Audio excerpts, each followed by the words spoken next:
4월 4일 목요일 신명기 21장 1절로 23절 은밀하고 사적인 죄까지입니다. 어제는 전쟁에 관한 율법을 살폈고요. 오늘은 이스라엘 내부 사회의 여러 가지 규정들이 시작되어지는 것이죠. 1절로 9절에는 피살체가 발견되었을 때의 규정입니다. 그리고 10절로 23절은 가정에 관한 규정들이죠.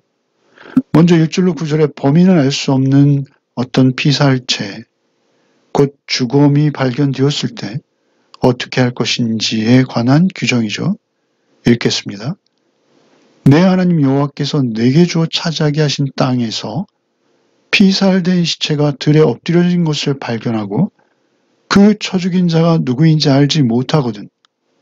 너희는 장로들과 재판장들은 나가서 그 피살된 곳의 사방에 있는 성읍의 원근을 잴 것이요. 그 피살된 곳에서 제일 가까운 성읍의 장로들이 그 성읍에서 아직 부리지 아니하고 멍에를 매지 아니한 암송아지를 취하여 그 성읍의 장로들이 물이 항상 흐르고 갈지도 않고 씨를 뿌린 일도 없는 골짜기로 그 송아지를 끌고 가서 그 골짜기에서 그 송아지의 목을 꺾을 것이요. 레위 자손 제사장들도 그리로 갈지니 그들은 내 하나님 여호와께서 택하사 자기를 섬기게 하시며 또 여호와의 이름으로 축복하게 하신 자라. 모든 소생과 모든 투쟁이 그들의 말대로 판결될 것이니라.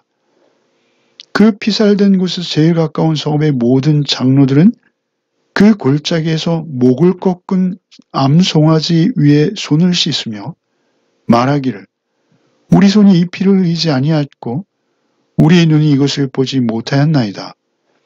여호와여 주께서 속량하신 주의 백성 이스라엘을 사하시고 무죄한 피를 주의 백성 이스라엘 중에 머물러 두지 마옵소서 하면 그 피 흘린 죄가 사함을 받으리니 너는 이와 같이 여호와께서 보시기에 정직한 일을 행하여 무죄한 자의 피 흘린 죄를 너희 중에서 제할지니라.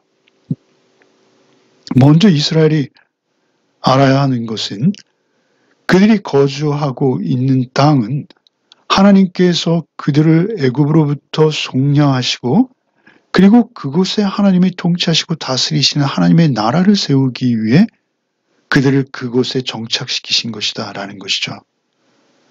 그래서 그 땅은 항상 거룩하게 하나님이 함께 하시는 곳으로 그렇게 보존되어지고 그 보존됨 안에서 그들은 그들의 삶을 누려야 하는 것이죠. 그런데 어떤 피살된 시체가 발견된 것이죠. 자신들이 거주하는 땅 안에서 칼이나 창에 의해서 타의의 폭력에 의해서 죽음당한 그러한 시체가 발견되어질 때 그것을 묵인하거나 은폐하면 안 된다라는 것이죠. 그 죄악을 그 공동체 안에서 제거해야 한다라는 것이죠. 그들은 경각심을 가지고 연대 책임을 져야 되는 것입니다.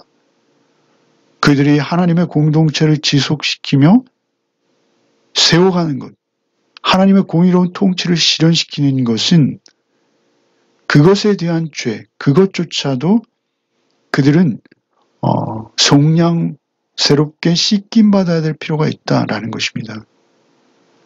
하나님의 정의와 공의가 실현되는 땅이어야 하기에 그렇습니다. 특별히 8절에 여호와여 주께서 속량하신 주의 백성 이스라엘을 사하시고 무죄한 피를 주의 백성 이스라엘 중에 머물러 두지 마옵소서 이렇게 그들은 하나님께 기도해야 된다라는 것이죠. 그때 하나님은 그 피 흘린 죄를 사해 주신다라는 것이죠. 이렇게 암송아지의 목을 꺾어서 속량의 제사를 드리는 것, 이거 속죄의 의미입니다. 피 흘림을 막지도 또 그 주검을, 그 시체를 일찍 발견하지도 못한 어떤 공동 책임을 가지고 하나님 앞에 속죄제를 드리는 것이죠. 또한 그 속죄의 의미가 있는가 하면 두 번째는 그 죽인 자를 처벌해 달라라는 어떤 탄원의 의미도 있는 것입니다. 공동체의 속죄의 의미와 또 죽은 자를 처벌해달라는 하나님 앞의 탄원인 것이죠. 이제 앞으로는 이런 억울한 죽음이 없도록 대비하며 또한 막아낼 것이다 라는 다짐도 또 그 안에 있는 것이죠. 그렇게 할 때 그 땅이 다시 깨끗함을 얻고 거룩한 땅으로 회복되어질 것이다 라는 것이죠.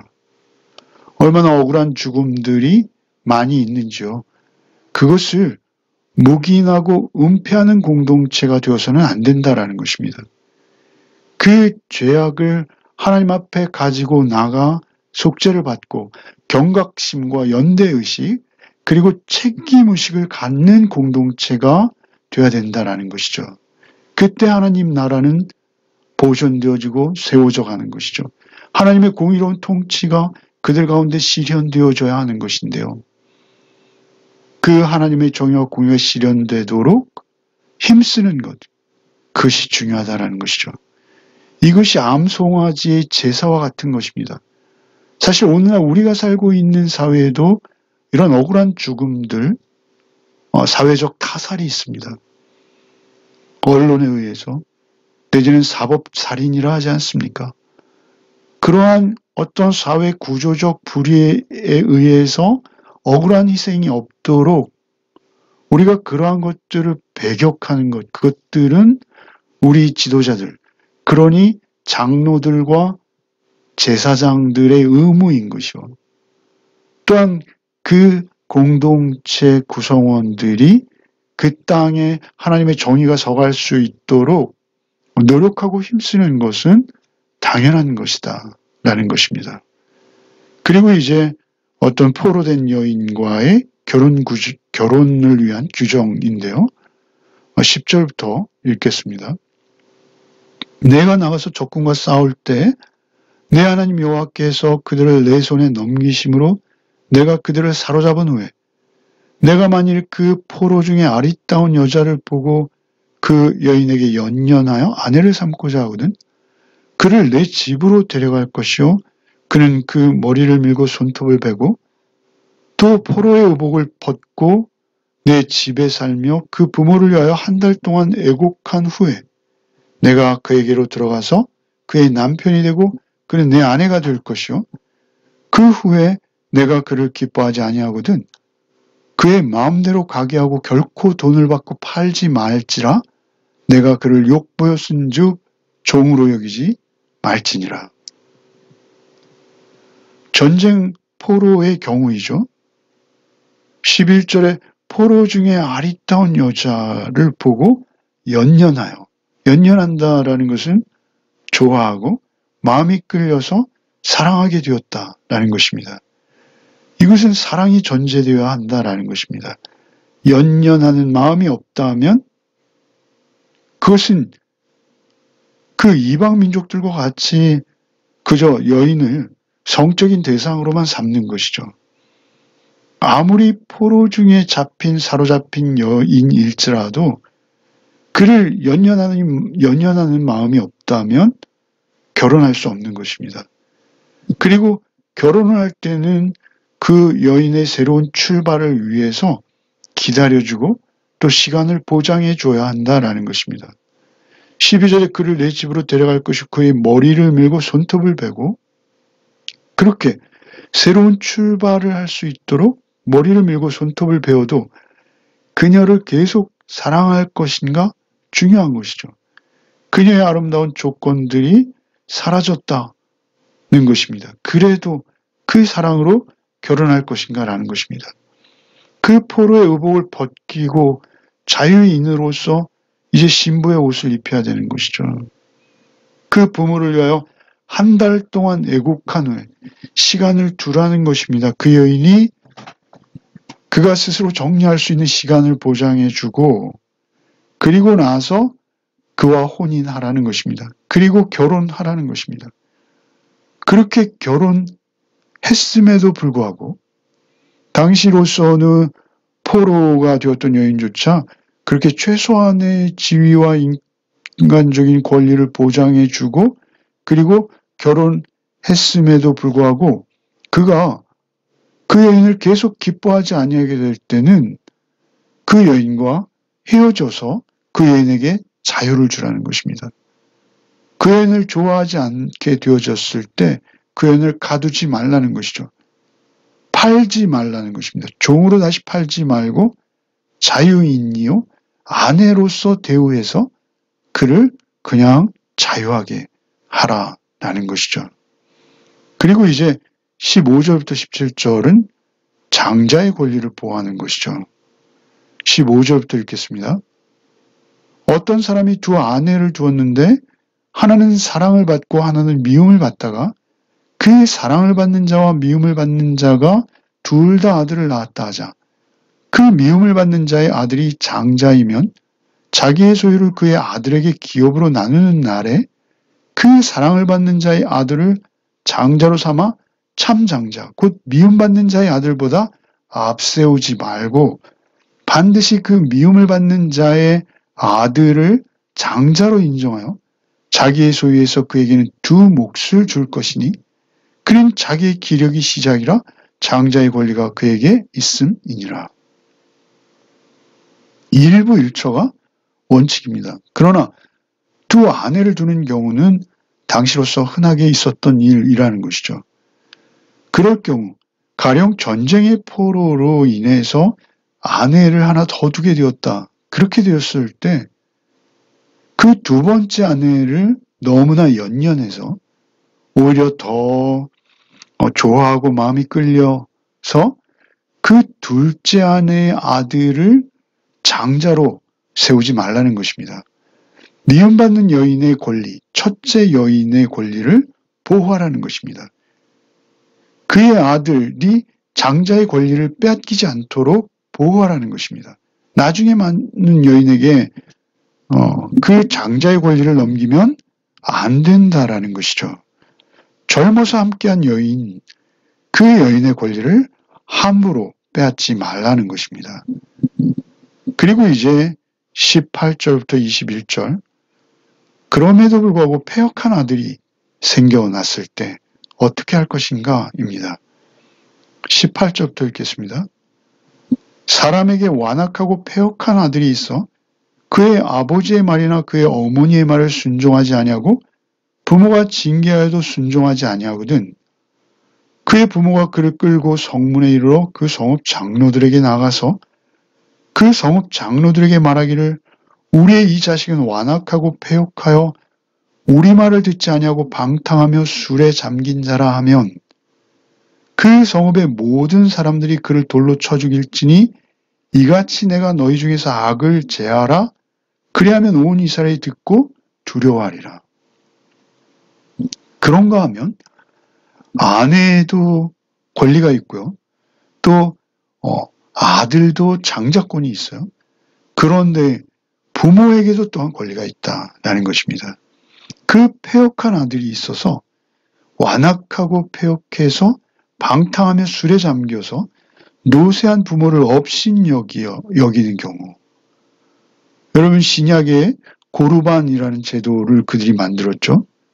농경과 목축사회에서 부모가 연로해져서 그 농경지와 그 가축들을 상속한 후에 그 자녀들이 부모를 공경해야 될 의무가 있는데 부모를 공경하지 아니하고 고르반이라는 이런 식으로 해서 그 부모를 아주 핍절하게 할 때 그럴 때는 그 부모가 그 성읍의 장로들에게 호소할 수 있고 그 호소를 들은 장로는 그들을 판단하고 성읍의 모든 사람들이 만약 그 아들의 패역함이 성읍의 모든 사람들에게 인정되어질 때는 돌을 들어서 그를 치라는 것입니다. 그런데 사실 부모가 이렇게 자녀를 정죄하고 죽음에 이르게 하는 것은 이스라엘 역사에 없었죠. 성경에 이러한 기록이 전혀 없습니다. 그럼에도 불구하고 이러한 규정을 두는 이유는 무엇입니까? 10계명의 5계명, 사실은 그 신정사회에서 부모는 정말 존경받아야 되는 상대다라는 것이죠. 그 가정이 건강하게 지켜지는 것, 그것이 너무 중요하다라는 것입니다. 그래서 이러한 규정들을 두는 것이죠. 그리고 이제 22절로 23절 나무에 달린 자에 대한 규정입니다. 읽겠습니다. 사람이 만일 죽을 죄를 범함으로 내가 그를 죽여 나무 위에 달거든 그 시체를 나무에 밤새도록 두지 말고 그날에 장사하여 내 하나님 여호와께서 내게 기업으로 주시는 땅을 더럽히지 말라. 나무에 달린 자는 하나님께 저주를 받았습니다. 나무 위에 달아 죽이는 아주 끔찍한 범죄를 저지른 사형수일지라도 최소한의 존엄은 지켜주라라는 것입니다. 나무의 단채 어둠이 임하게 되면 그 가족들이 당할 고통을 생각하라는 것입니다. 오히려 그렇게 나무 위의 단체로 그 죽음을, 그 시체를 놔두는 것은 그 땅을 더럽히는 결과가 된다. 왜요? 23절에 나무에 달린 자는 하나님께 저주를 받았기에 이미 그가 자기의 형벌을 치렀고 그것을 내려서 장례를 치러주라는 것입니다. 그런데 이 말씀은 우리가 마가복음에서 왔습니다만 바울 사도에게도 신약에서 인용되어졌고요. 그리고 공관복음에 나무에 달린 자마다 하나님의 저주를 받았습니다라는 이 말씀대로 그 유대인들, 바리새인, 서기관 그들은 예수님을 하나님께 저주받은 자로 만들기 위해서 로마의 손을 빌려 나무 위에 달아 죽임당하게 했죠. 하나님의 아들 예수께서 나무에 달려 저주를 받아 죽임을 당하는 이유는 무엇입니까? 죄가 전혀 하나도 없으신 하나님의 아들이 나무에 달려 저주를 받아 죽임당하는 것은 순전히 우리를 대신하는 것이죠. 그 불의한 우리들의 죄를 대신 감당해 주셨다라는 것입니다. 사실 오늘 이 범인을 알 수 없는 피살된 자의 시체에 관한 규정이나 그리고 이런 모든 가정에 대한 규정들 이것들은 무엇입니까? 하나님께서 통치하고 다스리시는 하나님이 세우신 하나님의 나라 그들을 애굽으로부터 속량해 내신 하나님의 은혜를 받은 그들이 그 땅을 거룩히 보존하고 거룩한 삶을 살아가야 될 의무가 생긴 것입니다. 이제 우리가 신약시대를 사는 우리는 누구입니까? 예수께서 그 나무의 달림을 받아 하나님의 저주, 우리가 받을 저주를 대신 치르신 그 은혜를 받은 자들입니다. 그래서 그 은혜를 받은 자들로서 우리는 은혜 받은 자답게 살아야 되는 것이요. 이스라엘은 출애굽시켜 주신 하나님의 속량, 그 속량의 은혜를 입었기에 그 작은 죄들도 늘 하나님 앞에 나아가 토로하고 또 그렇게 때로는 송아지의 목을 꺾으면서 하나님 앞에 자신들의 죄사함을 받고 그리고 하나님 앞에 거룩한 백성으로 살아가야 될 의무가 있는 것입니다. 오늘 하루의 삶도 오직 하나님 안에서 우리가 그렇게 하나님과 동행하는 삶을 살아내는 복이 있으시기를 바랍니다. 기도하겠습니다. 주님, 우리가 속한 공동체, 무고한 죽음이 없도록 우리가 살고 있는 이 땅을 우리가 보존할 수 있는 그러한 은혜 받은 자다운 삶을 오늘도 살아내게 하여 주옵소서. 우리가 속한 가정이 서로를 존중하며 사랑하는 가정으로 세워져 거룩하게 구별된 가정으로 세워져 가게 하여 주시옵소서. 주님께서 베푸신 은혜 가운데 오늘 하루도 오직 하나님의 다스림 안에 살아내는 복이 우리 각자에게 있게 하여 주시옵소서. 성령께서 우리를 인도하시고 우리와 함께하여 주옵소서. 예수 그리스도 이름 받들어 기도하옵나이다. 아멘.